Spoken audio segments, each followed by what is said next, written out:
Sinisilip ng Presidential Anti-Organized Crime Commission o PAOK ang naging transaksyon ni Tony Yang, ang kapatid ng dating economic advisor ni ex-President Rodrigo Digong Duterte na si Michael Yang at ang dating Bamban Tarlac Mayor Alice Guo sa kainitan ng Pogo operation sa nasabing bayan. May transactions kasi kami na tinitignan, and yung transactions na yun talagang nag-abot sila. Hindi lang isa o dalawa. Nag-abot sila doon sa mga transaksyon na yon kay Alice Guo, yung Bamban, at saka yung grupo nitong si Tony Yang, sa PAOK Chief Undersecretary Gilbert Cruz.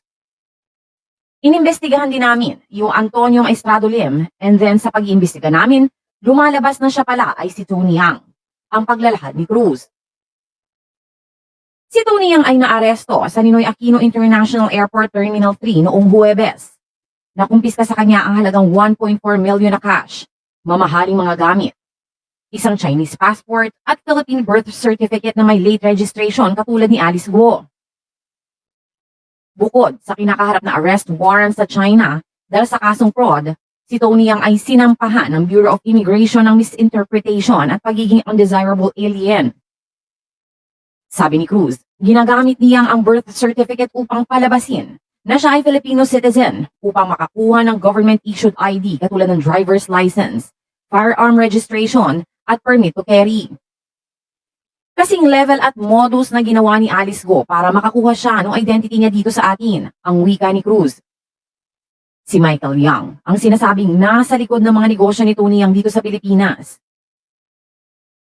Kinumpirma naman ng isang miyembro ng Senate Committee on Women, Children, Family Relations, and Gender Equality na may hawak silang ebidensya na nagkaroon ng transaksyon sina Alice Guo at Yang sa Bamban Pogo Hub. Meron kaming nakitang koneksyon niya ayon sa isang senador. Sinisika pa umano ng komite na maipatawag si Tony Yang sa susunod na hearing sa Martes. Ang posibleng huling hearing tungkol sa Bamban Pogo Hub bago ito isara at mag-focus naman sa Porac Scam Farm ng Lucky South 99.